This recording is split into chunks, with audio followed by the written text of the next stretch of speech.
Hi there. How do you like to get around in our community? In a perfect world, how would you move through space and time? For transportation, recreation, for physical activity? Well, if there's ever a time to advocate for getting around without a car, it's now, during a fuel shortage. Welcome to the opening event for Strive Beyond, formerly known as Strive Not to Drive. The purpose of today's event, and the entire initiative really, is to inspire you to move through Buncombe County and beyond in ways that transcend using a car. Today, we also plan to share some infrastructure changes that may be new to you. My name is Rebecca Chaplin, and I work with AARP North Carolina in the Mountain Region. AARP is part of a team of community organizations and community members committed to making Strive Beyond a reality.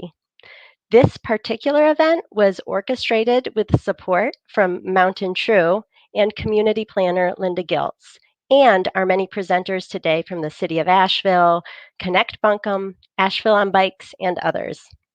We are using the power of social media for today's event so that you can be an ambassador for Striving Beyond.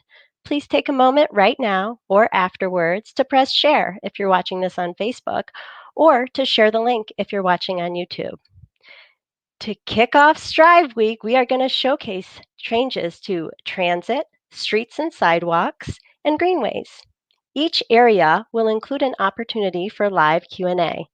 We can answer any questions or respond to your comments that you post live in the comment section on Facebook or YouTube.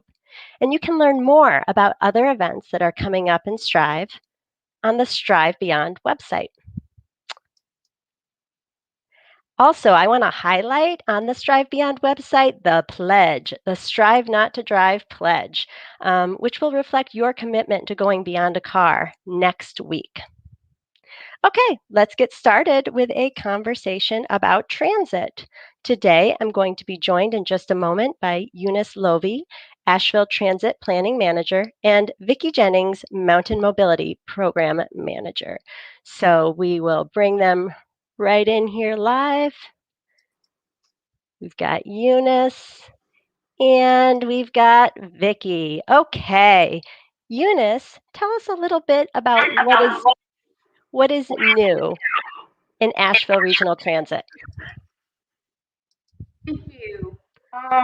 What isn't new? The Asheville Transit implemented transit services last January 2020 and made improvements to 19 routes that currently serves the community, both in the west, east, north, and south Asheville.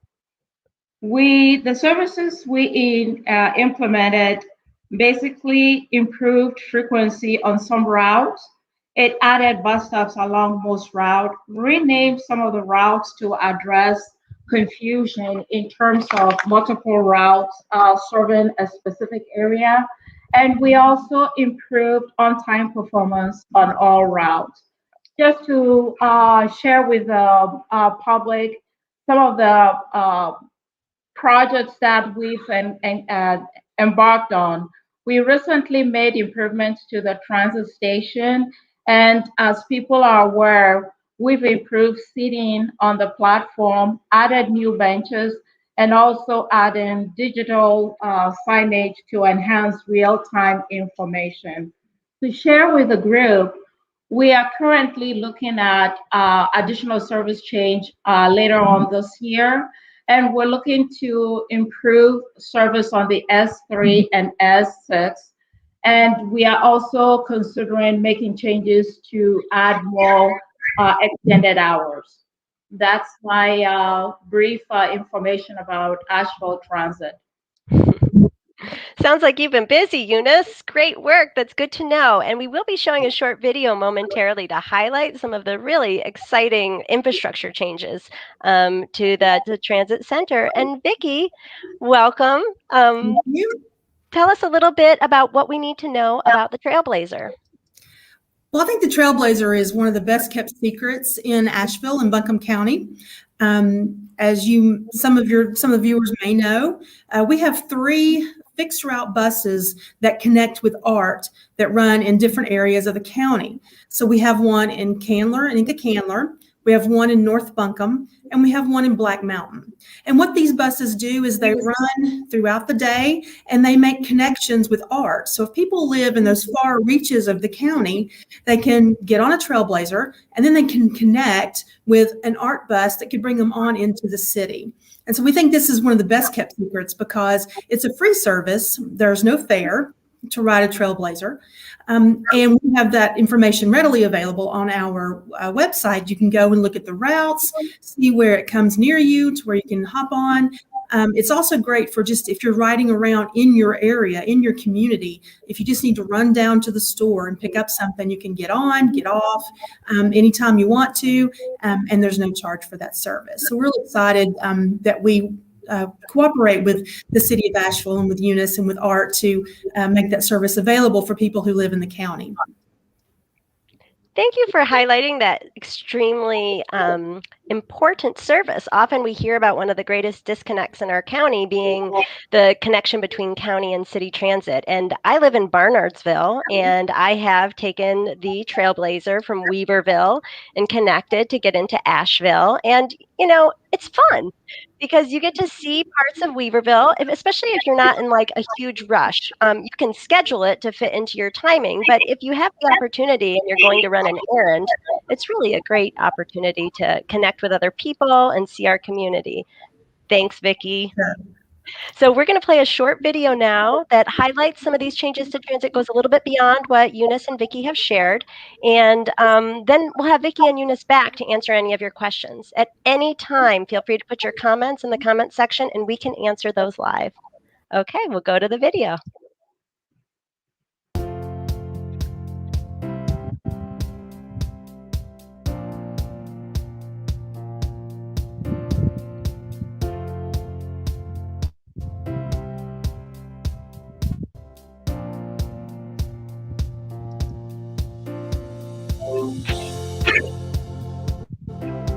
Hello, my name's Diana Sierra, and I am the interim CEO of the YWCA of Asheville.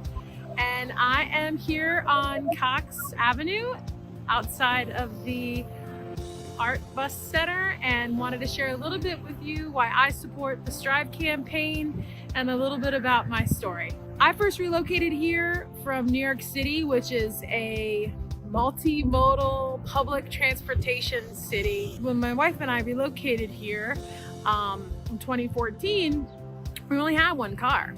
And so we had to make that work. And it was at that point that I got really accustomed and familiar with the transit system here, started using the bus. I used the bus almost entirely for my transportation, for all my transportation needs for my first year here in Asheville.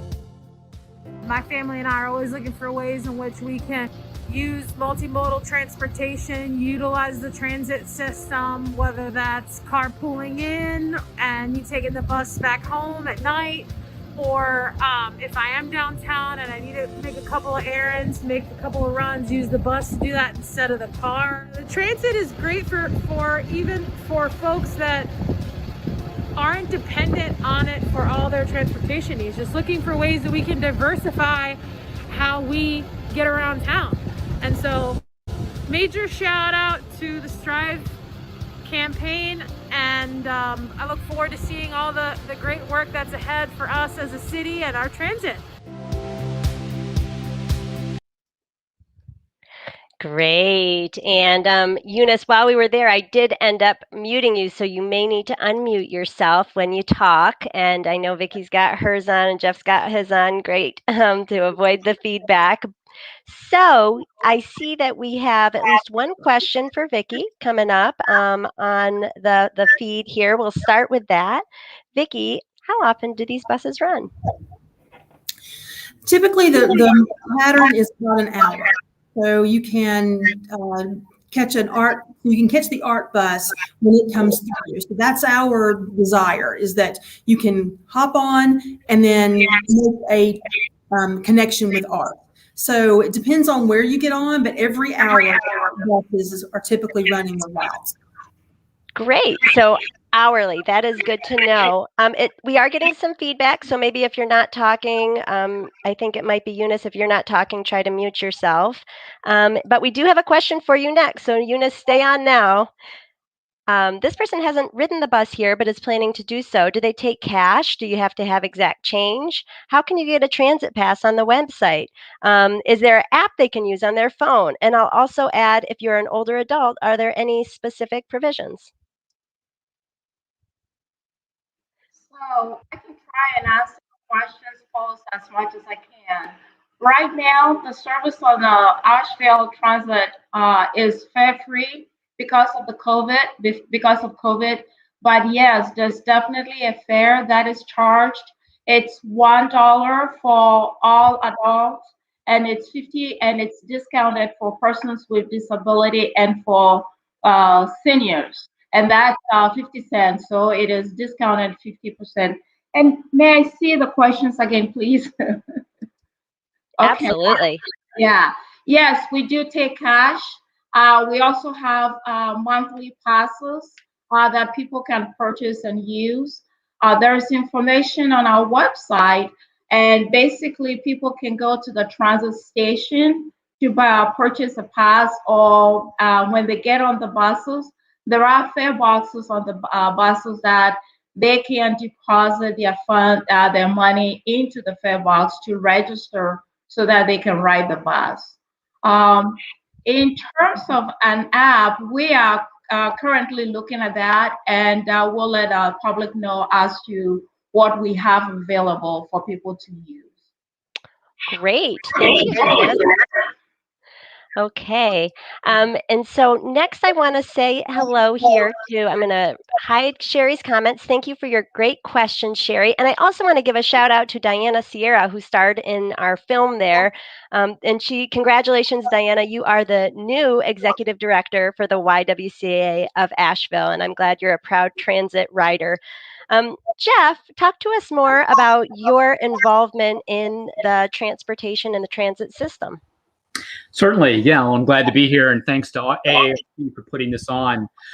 Yeah, I'm a transit writer, and I just really want the system to be as good as it can be. I want to double say what Eunice said about the changes that were made in January of 2020, and the changes really improved on-time performance and a much better bus riding experience. So that's really positive. Just as a member of the community, I'm also serving on the Annual Transit Committee, and we make recommendations based on our own experiences. We're mostly bus riders, and so we make recommendations based on our experiences and things that we think will serve transit to the city of Asheville and also the Transit Management Company. So that is wonderful to know. And thank you for being a community advocate, Jeff, for transit. We need people like you. And I imagine that there are others watching now who might be interested in getting involved on the grassroots level, having their voices heard. What can one do to get involved? Yeah, so Just Economics is involved in a couple of different issues. And one is transit, and they have a group called Better Buses Together. And this group meets monthly, and these are people who are bus riders who want to give input. So I'm actually on that committee as well, and we welcome people to join us and tell us their experiences, things that they'd like to see different, things that have worked well. So yeah, please join us at Better Buses Together, and there's the website of how you can learn about our next meeting. Oh, okay, great. So Better Buses Together, one can find through the Just Economics page. Is that right? That's correct. One of Great. their initiatives.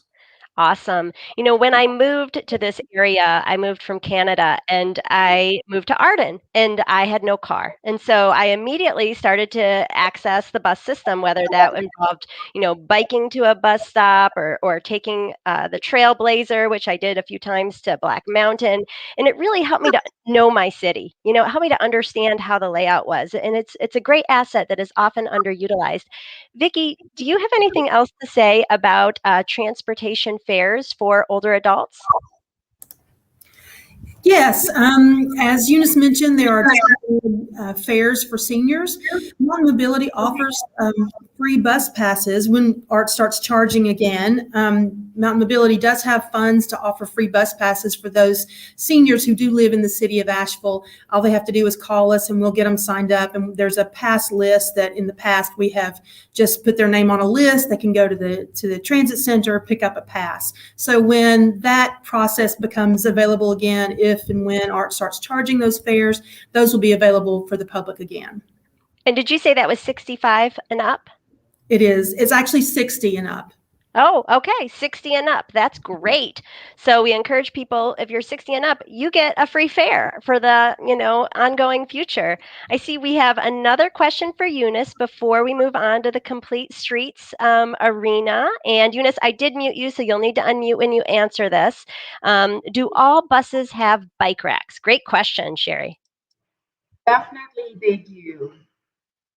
All the buses have bike racks and people can use them. It's very easy to use. And if needed, we can train people how to use them as well. Thank you, Eunice. And thank you, Jeff. Thank you, Vicki. Thanks to people asking questions online. Please remember to share this video if you want to inspire others to move around your community without your car, especially during fuel shortages. Okay, well, we're gonna move on. And we are going to bring in our friend from the city of Asheville, Dan Bechtold. Hey, Dan. Hey, good afternoon. Good to be here. Yeah, good afternoon to you too. So Dan is an urban planner with the city of Asheville Transportation.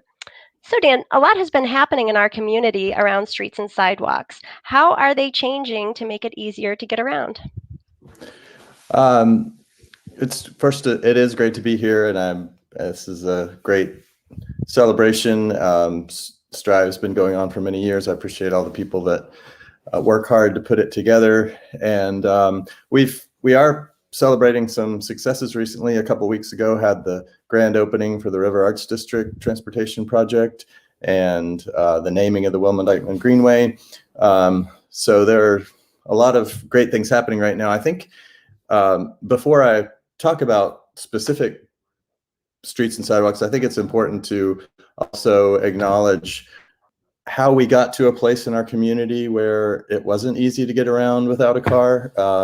And in the early 1900s, Asheville had a streetcar system and people walked and rode the streetcar. So it was a car-free city back in the day. But I'd say for a period of about 50 years, from the 30s or 40s up through the 1980s, everything was focused on the car, and it was designed around roads and highways that made it so people had to have cars to get around. And so that has been slowly changing. A lot of people put in a lot of work and planning early on to try to change things. But I also want to just say that it was also a time when decisions were made mostly by white men, and there were disproportionate impacts to low-income communities, people of color, African-American communities in particular, and those disproportionate impacts still continue. So a lot of the work we're doing is not just to make our city more look better and more quaint, but actually to address some of those impacts of so people can walk to a transit stop, for instance, ride their bike to a transit stop, and get around our community without a car. So but a lot of exciting things are happening. Change has been slow, but I think it's accelerating in terms of at the city level, the state level, the federal level, the effort that's going into trying to make complete streets, which could mean addressing everything from walking, bicycling, parking, and all the different users of a street. The RAD TIP, the River Arts District project, is probably the first one where the city has done a complete rebuild of the entire street all at once. But the city also has a number of standalone sidewalk projects and greenway projects.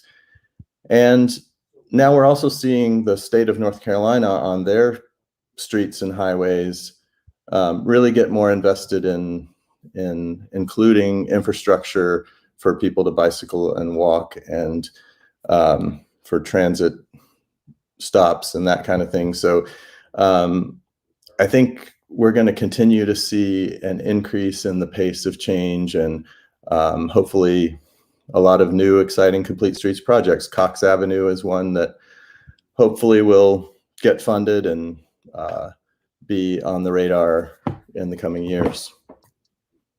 Awesome. Well, I appreciate the historical perspective, because sometimes that's a component that we're missing, a piece to the puzzle. So thank you for sharing, where we're coming from, and hopefully a bright future ahead in terms of progressive. It's important to AARP because older adults drive vehicles at a disproportionately lower rate than the population in general. So being able to walk and get around through a bike or transit are really important parts of having an age-friendly city. And we're so glad that you're there with the city of Asheville to be an advocate for complete streets.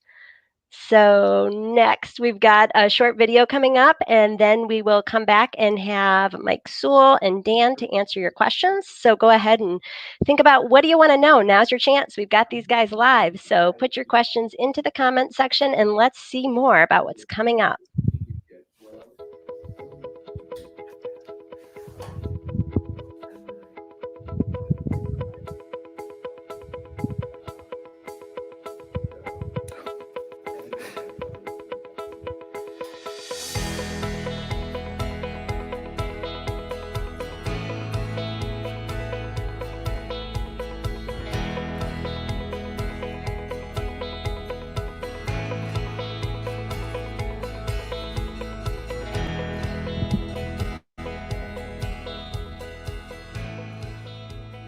Hello, my name is Tiffany Flunnery Debelow, and I am the In Real Life After School Network Program Director. It is my pleasure to come here and talk to you about the changes in the River Arts District and the close connection with the Asheville on Bikes organization, helping our students ride their city. 10 years ago, the River Arts District was desolate. There wasn't any grass, not too many trees, and lots of abandoned buildings. What I was doing at the time was working with students at Asheville Middle School in the In Real Life program as the program manager. Students came and asked, why are we not riding bikes? Well, the connection came through Asheville on Bikes to offer an amazing bike program with our middle school students.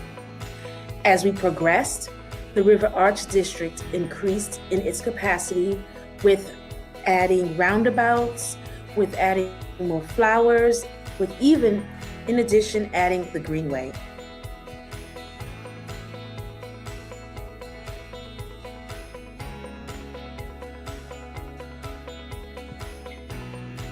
My name is Susan Bean, and I am the Community Engagement Manager at Mountain True. And I just got home from a bike ride down Charlotte Street to show off the new infrastructure on Charlotte Street that makes it so much safer for bicyclists, which is what I was doing, but also for pedestrians and drivers as well. So as a cyclist, what I appreciate are that they have wide bike lanes now on both sides of the street. So whichever direction you're going in, you can enjoy your own bike lane. And that the car speeds are so much slower. It's just amazing how much safer that feels when cars are not flying past you, but are instead going at a reasonable reasonable speed, and it's all really well marked, so that it's pretty clear, I think, to everyone that the street is now designed for cyclists and pedestrians kind of first and foremost.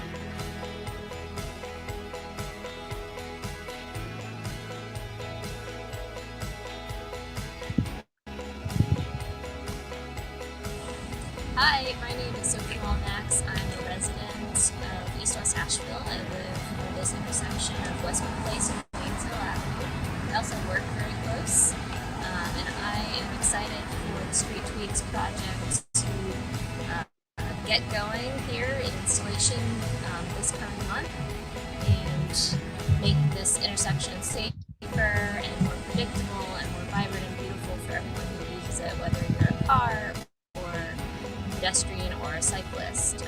Like myself, I rode my bike here today. This intersection is definitely one of the most confusing and dangerous ones in our neighborhood. So I'm really excited to see our community come together and the various organizations that are involved to rethink how this intersection should operate and work together to make it beautiful and vibrant and safer for everyone.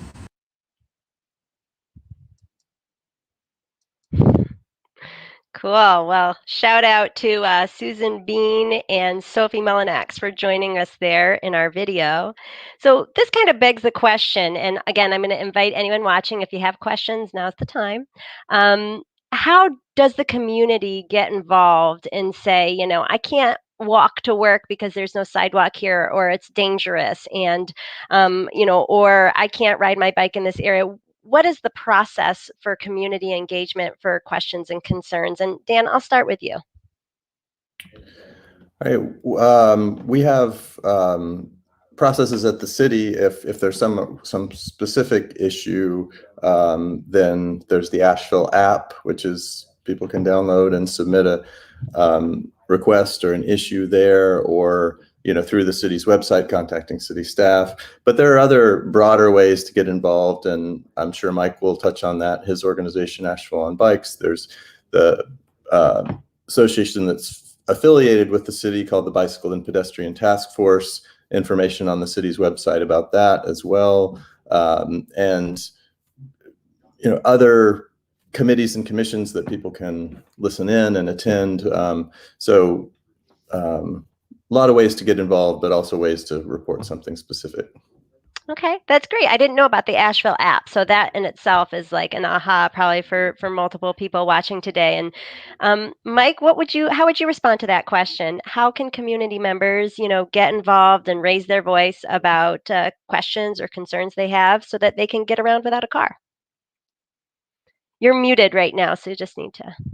No problemo. There we go. Dan was absolutely correct. The Asheville app is a really valuable tool, and I encourage everyone to download it and have it. The city is generally really responsive for a lot of those little spot safety issues. And then, also it's sometimes it's overwhelming because there is, as Dan referenced, there's a lot of really good planning that is happening right now in our city. I don't think there's anyone in our city transportation department who does not recognize that we have a lot of work to do in order to bring back dignity to active transportation. Providing mobility options for our citizens is something that has been long ignored and has been, through the planning process, is being rejuvenated right now. Planning takes a long time, and it also takes a incredible amount of funding in order to improve these projects. We're all very happy about the rad tip of the Wilmot-Dykeman Greenway, but that was a multi-million-dollar project. And how many multi-million-dollar projects can the city spin off again and again and again and again and again? And so what Asheville on Bikes, our approach through the Street Tweaks team is what do I want to say? Intervention called the Quick Build or Tactical Urbanism, and it's not a methodology that will solve every single problem, but it's really good at addressing specific deficits in the transportation network. And secondarily, it's really good at whispering towards the future of what is possible with surface-to-surface treatments. So yes, working within the city, but you also have nonprofit partners, Asheville on Bikes among one of them. So contacting and reaching out to us, because we are your advocacy leaders. We work directly with the city, and we can help amplify not only your concerns, but your aspirations for how we move. Okay, sorry about that. I left you up there, left you hanging. Didn't mean to do that. But Alright. so you're saying that Asheville on Bikes is really like one place that people can go to join in the efforts to make our city more multimodal, more accessible.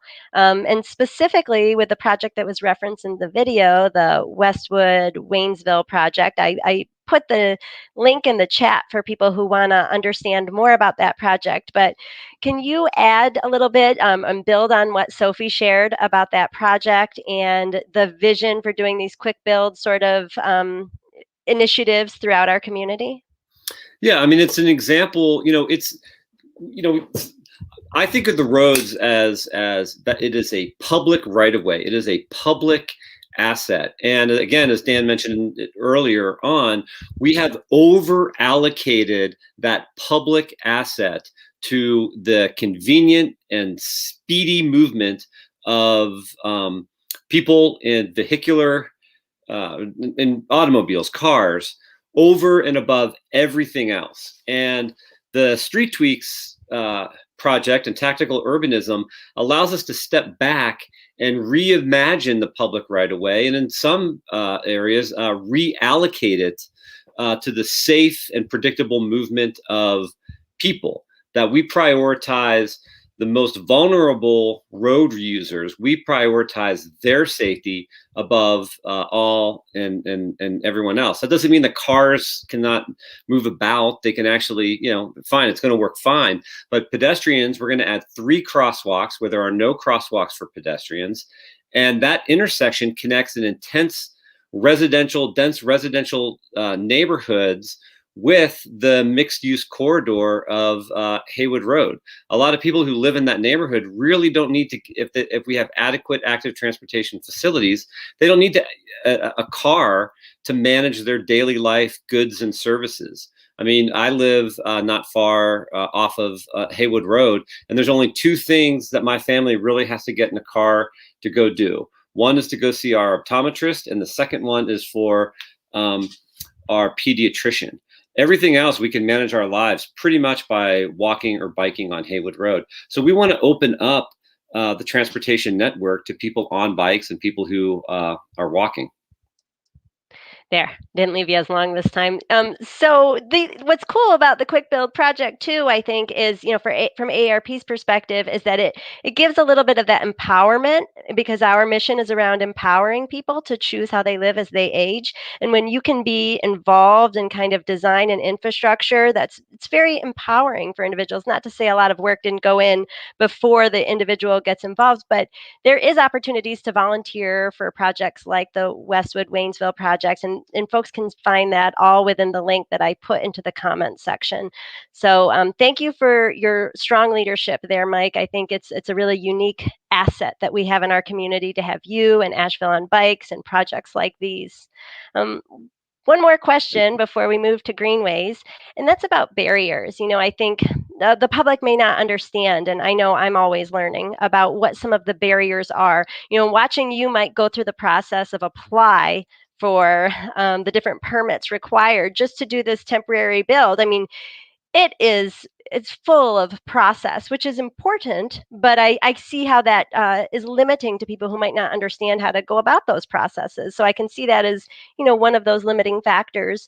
What are the other barriers to making our community, more walkable, with the knowledge that we're progressing in that way already? So Dan or Mike, do either of you want to comment on that first?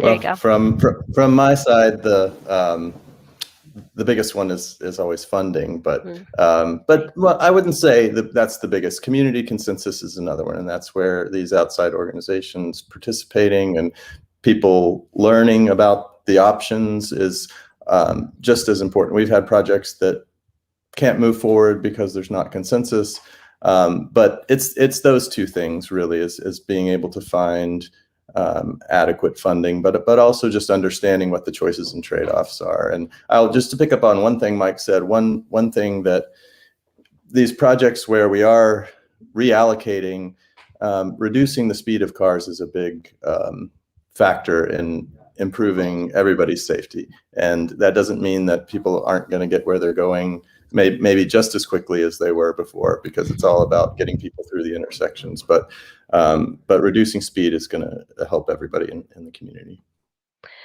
That's a really great point. So, community buy-in and really kind of combating or matching the automobile-centric society that we're in and the reliance upon automobiles is just kind of like default thinking for most people. Mike, what would you add to that about barriers? Yeah, well, a couple of things, and I understand. I mean, Dan and I sit in sort of opposite sides of the valley sometimes in our work, and we should. And so oftentimes I'm less concerned about the consensus, because what we do is we have a crisis on our public streets where pedestrian and bicyclist lives are threatened and damaged, and a lot of harm is done. So our government, our agencies have a responsibility to provide safe facilities for all people traveling by a variety of modes. And that should be the lens in which our government responds to the need. Asheville, North Carolina is one of the most lethal cities in the state of North Carolina for pedestrians and cyclists. So there's a moral responsibility to respond to the need. Secondly, in the state of North Carolina, we have two types of streets. We have city maintained streets, and we have DOT, North Carolina DOT main streets. And the North Carolina, although it is documented as safety is their number one objective, NCDOT has been very sluggish to respond to the need for complete streets and to build a transportation network for all people traveling by a variety of modes. Historically, their focus is moving people at great speeds in automobiles. And we really have a lot of work to do at the local level, but also at the state level and even at the federal level to help our transportation agencies elevate and appreciate and recognize the dignity of human transportation. So that's a huge challenge that we have. Wow. Yeah, I hear you. Thank you so much for painting a picture of ways people can get engaged to overcoming some of the barriers at the local or advocacy at the state and even federal levels. All right. Well, wonderful. Thanks, Mike and Dan. We are going to move on now and talk a little bit about greenways. So we'll just go ahead and invite Linda Giltz up here, my friend and colleague. Linda, thank you so much for helping to coordinate today's event and being the opener on our greenways. Tell us a little bit about the world of greenways in our community. Sure. There's a lot of stuff going on right now, and I'm really excited about it. So I just wanted to share how excited I am and hopefully it'll rub off a little bit on you all too as you hear some of these things. A lot of greenways have been completed in recent years, and there's a lot that are planned to be built in the next few years. I've lived here in Asheville for about 23 years, and I've been an advocate for better and safer and connected ways for people to walk and bike around here and other communities in the region.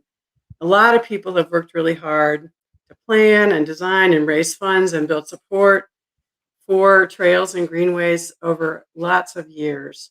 And we're finally seeing the plans materialize and people flocking to the facilities as soon as they're built, even before they're fully finished, as we saw in the River Arts District just recently. So I'm also excited to see the plans and support for connecting these local trails and creating longer regional trails and even state trails. So I'm going to briefly give you a bigger picture down to the small picture. And that is at the state level, the North Carolina Department of Transportation and the North Carolina State Parks have brought together existing plans and community input, and they've developed this, what they call the Great Trails State Plan. It identifies a network of shared use paths and trails that connect every county in North Carolina, with a focus on connections between communities and state parks. And so right now that we're at the point where they've got a draft plan that they produced late last year. We're waiting to see a final plan and waiting to see things start to happen on the ground. And there's grassroots groups have come together and been organizing to advocate for increased state investment in trails of all kinds throughout the state. If you want to get involved in that, you can look up Great Trails State Coalition. So at the regional level, you'll see on your screen a trail that's going to connect Asheville on the west there over to Morganton is the Fontaflora State Trail. And that's exciting to me because it's 100 miles of trail. There's been about 30 miles built on the ground. Most of it's around Lake James. But there are close sections to us, and the closest ones are the Oaks Trail in Black Mountain and the Point Lookout Trail that runs between Ridgecrest and Old Fort. So that's exciting. An active friends group has already formed, and they've got a goal to build 100 miles in 10 years. So after that, if we look a little bit closer to Asheville and our surrounding area, we've got the Hellbender Regional Trail. And feel free to enlarge your view of this to the full screen so you can see these maps a little bit better. The Hellbender is still in the planning stages. There's a planning committee that's been organized by our regional transportation organization, which is the French Broad River MPO. And they're taking this approach real similar to the state plan, collecting all the existing and planned trails in the 5-county region and looking for opportunities to connect them.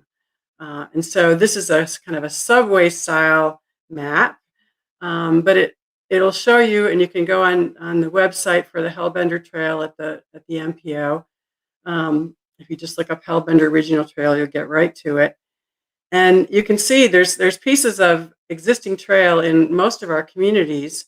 There's some in Hendersonville, Brevard, Waynesville, Weaverville, Enka-Candler, and that you'll see where the gaps are, and that's what we'd be looking for, is how can we connect some of these together.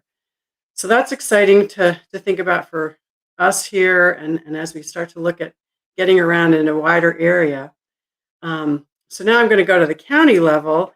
We've got the Buncombe County Greenway Master Plan, which was created in 2012.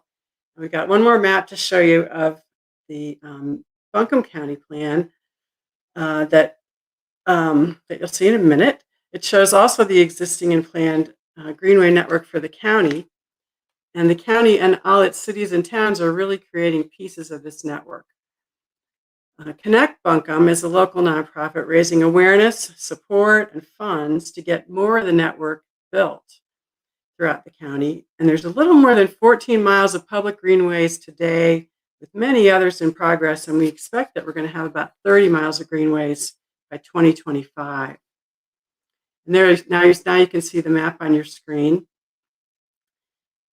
We're going to focus in for today on two areas. The first is the Black Mountain area. There's a Black Mountain Greenway Network where they have a number of trails around town, and they're working on the connections between them right now. They've got about 3 miles on the ground, and they connect to neighborhoods downtown and to some of the schools in town. And you're going to see a few of them in the video coming up. And the other area is the greenways along the French Broad River. That start in West Asheville and go through the River Arts District, and they'll eventually connect with 5 miles of greenways that are being developed in Woodfin. So it's really exciting to see the transformation of the River Arts District, and that's been spoken about already, and I love the facilities down there. 2 miles of new greenway, along with all the other street and the sidewalk and the bike lanes and park spaces. It's a wonderful, wonderful space. So we're going to feature both of those in the video that's coming right up, and then we'll have time for questions.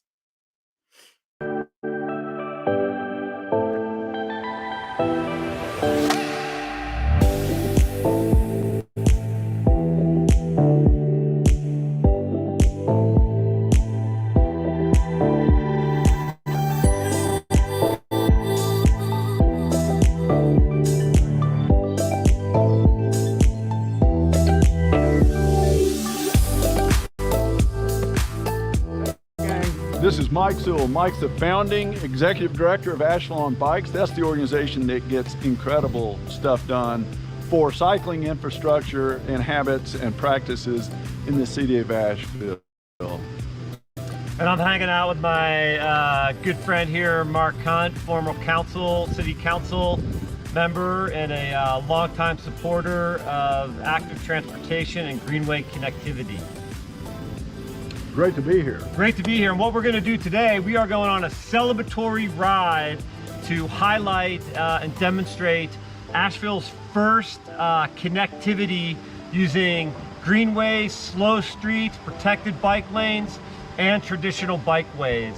We are going to lay out the future of our city's transportation infrastructure. We're going to start off here, and then we're going to drop down to the French Broad River. We're going to take the French Broad Greenway into the River Arts District. Hominy Creek Greenway is there's so much history here with Asheville on Bikes. This is the first piece of infrastructure that we were able to get done with a variety of partners, and it's a really great example of a natural surface trail, which people can use it, completely protected, removed from traffic, and enjoy a bit of the natural world in West Asheville.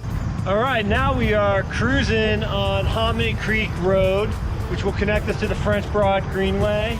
Hominy Creek Park, here we are. And Mike, this is where the French Broad River Greenway starts, right? And now we are on the French Broad Greenway that connects Hominy Creek Park into Carrier Park.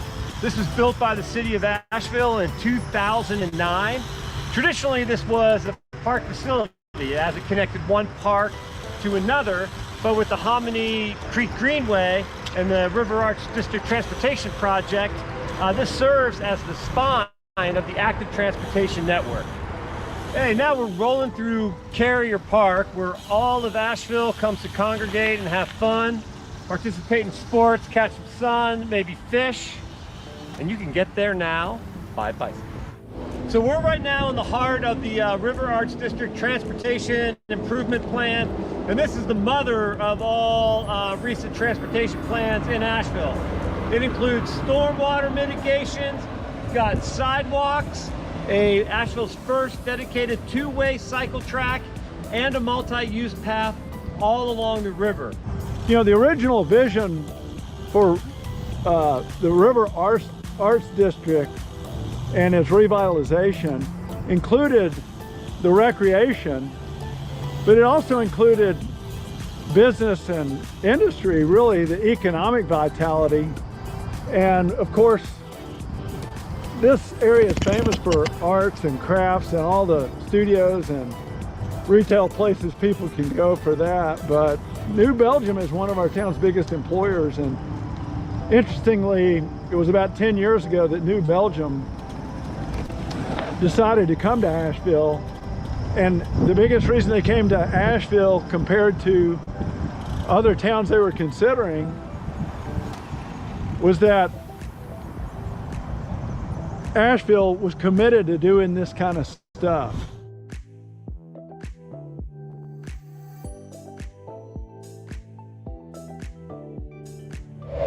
This is the Oaks Trail. It was the first part of the Greenway system that was made in Black Mountain, and it leads from downtown Black Mountain to Veterans Park.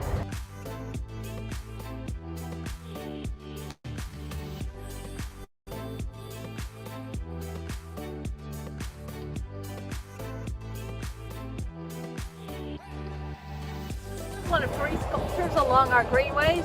They were made by Julia Burr, who was a local sculptor in town, and we are very proud to have it on as a part of our greenway.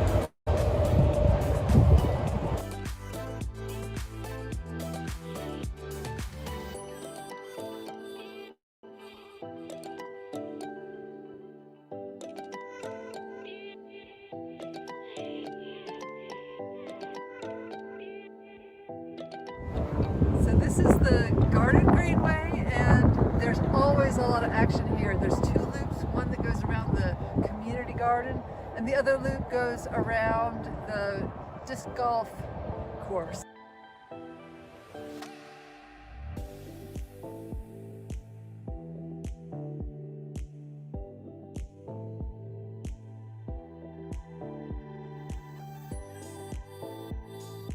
The Garden Greenway, and here's our second sculpture, The Dawn of Alchemy, again by Julia Burr. We also have a monarch garden right here, although it's not blooming right now.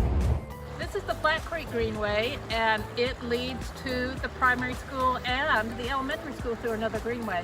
A walk to school day, we have lots of kids using these greenways, and during the regular school year, there's still several families that use this greenway on a regular basis to get to school.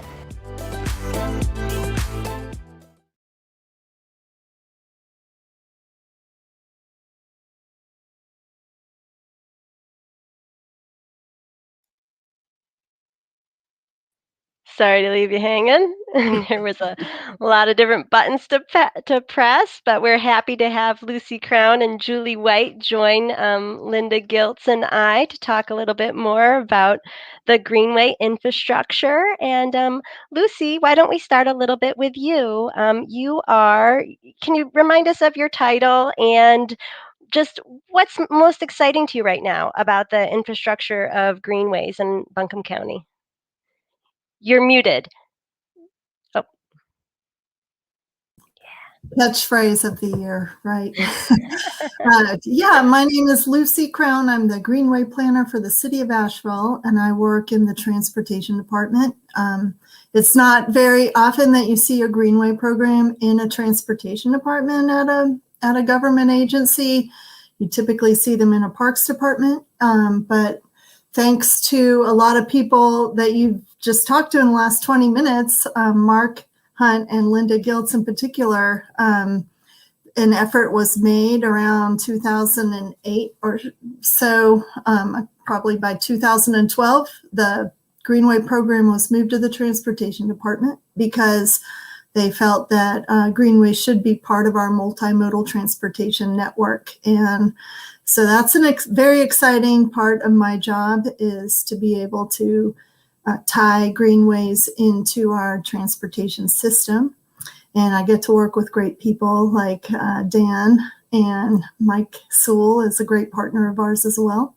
And I'm thrilled to see Julie White, who I've known for a very long time, and she is a champion of greenways in the Black Mountain area.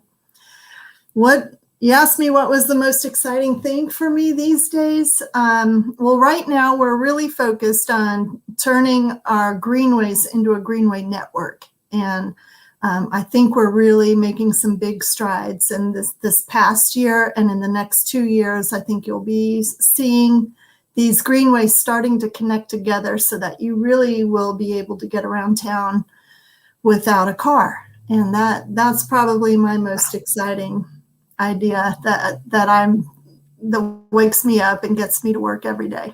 Wow. Talk about purpose, having purpose in your life in both like your profession, but also for our community. When you say a couple of years, what does that mean?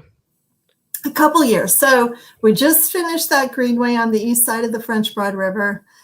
We are starting the 1 mile gap that's on the west side of the French Broad River, just right across from the rad tip.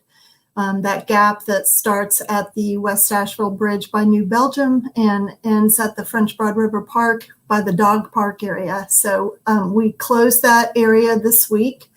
It is, and we'll start construction. We're starting it now with a cleanup of the area, and we'll be working on that for the next 12 months. So in a year, that section will be done. We're working on the final touches of the Nasty Branch Greenway, which is a greenway that is an east-west directional greenway that starts at the Grant Center on South Side and Depot, and it goes to the south slope in the bottom of downtown. And from that greenway, we will have these on-road connectors that will improve the traveling space on our roads between the trailheads of Nasty Branch and the river to the west, and Bowcatcher Greenway, which it doesn't exist yet, but we're working on that one too. That's behind Memorial Stadium. Wow. And so that within a couple of years, both of those will be done. We're doing studies on that 1 mile area north of the rad tip that will connect to the Greenway and Woodfin that Linda was talking about. So that design will be done in a year. Hopefully construction will begin soon after that. And we're also working on an update of our Greenway master plan, which is more than that. It's a planning effort for 3 plans. That the ADA transition plan, which means all of within the right of way of all of our streets, anything that that makes walking on our streets and sidewalks and crossing our streets and sidewalks, creating them better than they have been and properly from now on to the future. And then the pedestrian plan, which is basically sidewalks. So the gap, Close the Gap Plan is the name of the initiative, and it stands for Greenways, ADA Transition, and Pedestrians. So we're working on that. It should be done in the fall. I say should because COVID has really thrown all of our timelines off track, and we're just reeling them back in, trying to get them finished now.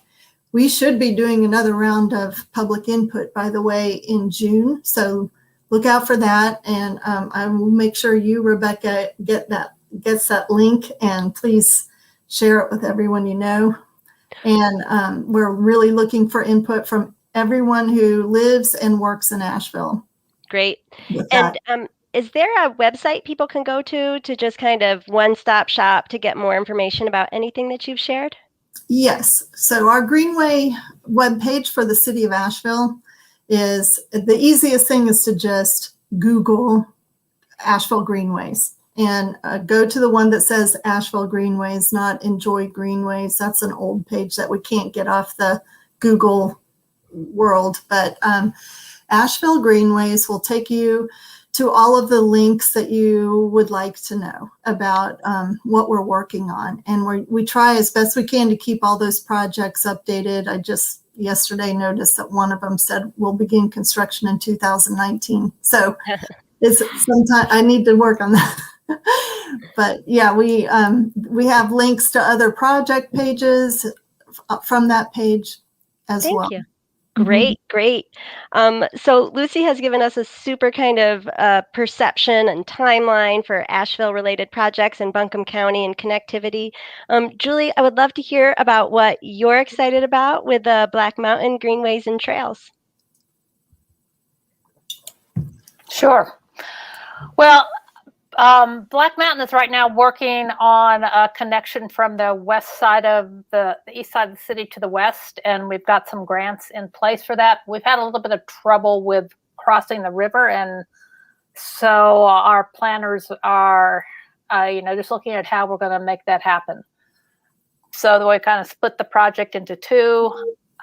We're also working with the Fontaflora people because what's okay to be a greenway, they have different standards, so we want to be able to hit both those buckets, to have a greenway through town that also meets all the criteria for the Fontaflora Trail. And that's the main thing that we're working on. One of the exciting things is that the town of Black Mountain had changed the duties of the Greenway Commission and kind of to be more of an advisory body. So we have just started something called the Black Mountain Greenways and Trails Committee. So we are looking more at doing educational things, doing public interest events, doing events on our greenways, doing education, and getting people more involved in participating in and raising money for greenways. And that committee is currently working on a project to alleviate some flooding along the Garden Greenway that just happens every time it rains. And so we're working with a town to fund a project to raise part of that greenway and prevent that flooding. And we're also working with the beautification committee in Black Mountain to plant a monarch garden and along one of our greenways. So we're kind of excited about getting those projects going and seeing how we can get the community more involved and having a little more leeway in what we can do. So. Oh my goodness, what a contribution you make to the community in Black Mountain by connecting these various initiatives. Julie and I, we've worked together for maybe a decade along with Lucy and Linda on initiatives like Strive, and your championship on the Black Mountain Greenway and Trail System is commendable. Thank you. Well, thanks. Yeah, we have the committee and the community really does come together because they do cherish our greenways that we have. Yeah, awesome. Well, I see we're at the top of the hour, and we try to keep things on time here. I do want to show the Connect Buncombe website. Linda, can you tell us what people could find at the Connect Buncombe website? Sure, just more about Connect Buncombe, but we've got connections to most of the trails that are in the region right now that you can go out and walk on too, and to the other organizations. We just recently revamped the whole website too, so it's much better than it was if you had seen it in the past. So don't hesitate to try again to check out the Connect Buncombe website, especially valuable tool in preparation for Strive Week, which is coming right up here. I'm going to go ahead and round out our conversation today with John Rideout. Thank you, Linda, Lucy, and Julie for taking time to join us today. Just going to take a moment. And here we are. Okay, John, what do we have to look forward to next week for Strive Beyond Week? Well, first of all, I just want to say thank you to you, AARP, Mountain True, Connect Buncombe, Asheville on Bikes, the City of Asheville, transportation staff, Black Mountain Greenways, everybody who's been able to promote and sponsor basically what is our 30th year of doing Strive. So a lot of these accomplishments that we've been hearing about have been efforts and initiatives that we've been doing for the last 30 years. So thank you to everybody who's been involved in this kind of strive not to drive to reduce our reliance on automobiles. And in a lot of ways, like the previous 30 years, Strive has actually already been active so far this month. We previously just sponsored a bike rodeo with the North Canton Elementary School, along with Safe Routes to School, to teach fourth graders basically bike skills. But looking forward, right now, you can go ahead and sign up for the Strive Not to Drive pledge. That's on strivebeyond.org. You can just click our logo and it'll take you straight to it. And that is basically a pledge to both not drive, as well as we provide resources for you to track the environmental as well as economical and health activities for making multimodal trips. So you can use the Share the Ride NC, which is a statewide partnership for this kind of tool for commuting. And then throughout the rest of the week, we'll be hosting both virtual on your own kind of distance activities as well as a few in-person activities. So on Tuesday, May 18th, we're going to be working with Junaluska Elementary School to help them do a walk audit. So if anybody in the community wants to actually learn how to do a walk audit, we're actually teaching how to do a walk audit while doing a walk audit that benefits that elementary school. It is an automobile-dependent school that was built in that era of 70s and 80s. It's great for a freight vehicle, not so great if you're walking or biking, although they've been making improvements in that area. In addition, we'll have an in-person walking talk with both city staff and NCDOT about the Riceville and Tunnel Road intersections, and hopefully the multimodal improvements that we're looking to make that particular area. So that is going to be an in-person walking talk event because we can kind of spread out. Finally, we have some on your own kind of loosely grouped items. We're not doing a group ride for the Ride of Silence this year. We're making the 2019 route available, thanks to Asheville and Bikes for providing that. And we encourage some folks to do the Ride of Silence on Wednesday. Keep speeds low and be quiet during that trip. It's an 8-mile loop, but feel free to do the sections that you feel most comfortable with. And then on Friday, because it's National Bike to Work Day, and it kind of corresponds with Wilma Dykeman's 101st birthday, we're doing the Friday rollout. So we encourage folks to go out and either bike to work or from work, or get out if they don't have a commute and get on their bicycles and go for a ride on that day. In particular, check out the greenways at the River Arts District and kind of celebrate our accomplishments on that front. So. Wow, great lineup. Thanks to you, John, for your leadership and all the community partners who put together and are committed to striving beyond driving a car. Hope to see you all outside this week. It's a beautiful weather, especially today, but next week we hope for good weather this year. And thanks, everybody. Check out the Strive Beyond website for more. Bye.